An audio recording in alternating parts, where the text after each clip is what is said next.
శుభోదయం. రాజు homeo talks ద్వారా జీవిత సత్యాల గురించి తెలుసుకుంటున్నాము. జీవిత సత్యాలు కఠినంగానే ఉంటాయని ప్రతి ఒక్కరూ అర్థం చేసుకోవాలి. ప్రకృతి నుంచి అందులో మనం నేర్చుకోవాల్సినటువంటి చాలా అంశాలు మన జీవితానికి అన్వయించుకొని వాటిని అర్థం చేసుకుంటూ ముందుకు సాగిపోవాలి.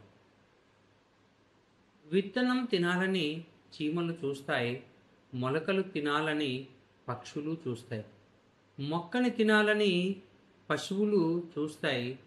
అన్నీ తప్పించుకుని ఆ విత్తనం వృక్షమైనప్పుడు చీమలు, పక్షులు, పశువులు ఆ చెట్టు కిందకే నీడ కోసం వస్తాయి.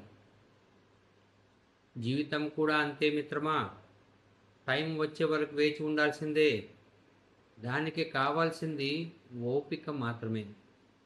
లైఫ్లో వదిలి వెళ్ళిన వాళ్ళ గురించి ఆలోచించకు. జీవితంలో ఉన్నవాళ్ళు శాశ్వతం అని భావించకు. ఎవరో వచ్చి నీ బాధను అర్థం చేసుకుంటారని ఊహించకు. నీకు నీవే ధైర్యం కావాలి. నీకు నువ్వే తోడుగా నిలబడాలి. లోకులు కాకులు మనిషిని చూడరు, మనస్సును చూడరు, వ్యక్తిత్వాన్ని చూడరు. కనిపించింది వినిపించింది నమ్మేస్తారు, మాట అనేస్తారు. ఒక్కోసారి మన కళ్ళే మనల్ని మోసం చేస్తాయి. మరొకసారి చెప్పుడు మాటలు జీవితాలను తలకిందులు చేస్తాయి. అబద్ధాలతో, మోసాలతో కీర్తి ప్రతిష్టలను ఎంత గొప్పగా నిర్మించుకున్నా అవి కుప్పకూలిపోవడానికి ఒక్క నిజం చాలు. అందుకే కష్టమైనా సరే నీతిగా బ్రతకడమే మనిషికి ఉత్తమ మార్గం. ఒక చిన్న మొక్క నాటి ప్రతిరోజు వచ్చి కాయ కాసిందా అని చూడకూడదు. ఎందుకంటే అది పెరగాలి, మొక్క వృక్షం కావాలి, పుష్పించాలి, పిందెలు రావాలి. అవి కాయలై పండితేనే మనం తినగలం. అలాగే నేను ఇది కావాలి అది కావాలి అనే కోరిక కూడా మొలకై వృక్షమై ఫలవంతమైనటువంటి వృక్షం యొక్క ఉదాహరణలాగే మనం కూడా తెలుసుకొని మసలుకోవాలి. జీవితంలో కష్టము, కన్నీళ్ళు, సంతోషము, బాధ ఏవి శాశ్వతంగా ఉండవు. కాలం ఎప్పుడు ఒకేలా ఉండదు. ఆనందం, ఆవేదన కూడా అంతే. నవ్వులు, కన్నీళ్ళు కలగలిసినదే జీవితం. కష్టము శాశ్వతం కాదు, సంతోషము శాశ్వతము కాదు. ఓడిపోతే గెలవడం నేర్చుకోవాలి, మోసపోతే జాగ్రత్తగా ఉండడం నేర్చుకోవాలి, చెడిపోతే ఎలా బాగుపడాలో నేర్చుకోవాలి.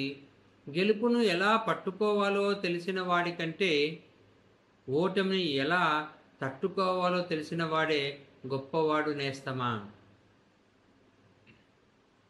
దెబ్బలు తిన్న రాయి విగ్రహంగా మారుతుంది, కానీ దెబ్బలు కొట్టిన సుత్తి మాత్రం ఎప్పటికీ సుత్తిగానే మిగిలిపోతుంది.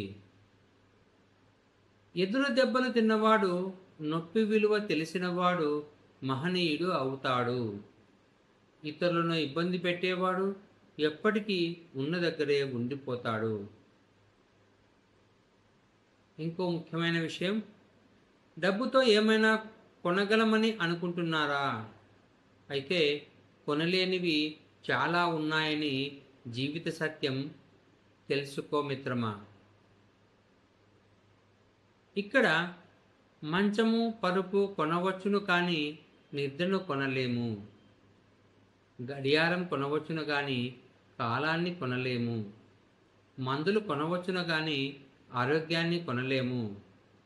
భవంతులు, మిద్దెలు, మేడలు కొనవచ్చును, కానీ ఆత్మీయత, అనుబంధాలను కొనలేము.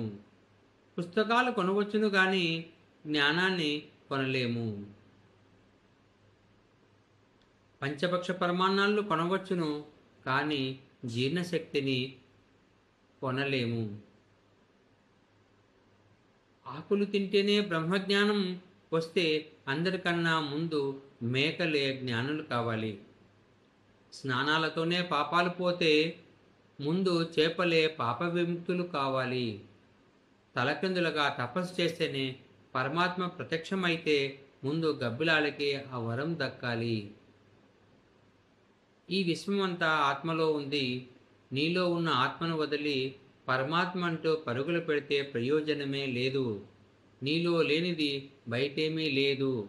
బయట ఉన్నదంతా నీలో ఉంది. ఈ సత్యాన్ని ఎవరైతే తెలుసుకుంటారో వారి యొక్క జీవితాన్ని కూడా సక్రమమైన మార్గంలో మలుచుకొని పై ఉదాహరణలన్నీ వాళ్ళ జీవితానికి అన్వయించుకొని సన్మార్గంలోనూ సద్బుద్ధితోనూ కలిగి ఉండాలని కోరుతూ ఇంతటితో జీవిత సత్యాల భాగాన్ని ముగిస్తున్నాను. ఈ వీడియో మీ అందరికీ నచ్చినట్లయితే లైక్ చేసి షేర్ చేసి సబ్స్క్రైబ్ చేయవలసిందిగా కోరుచున్నాను.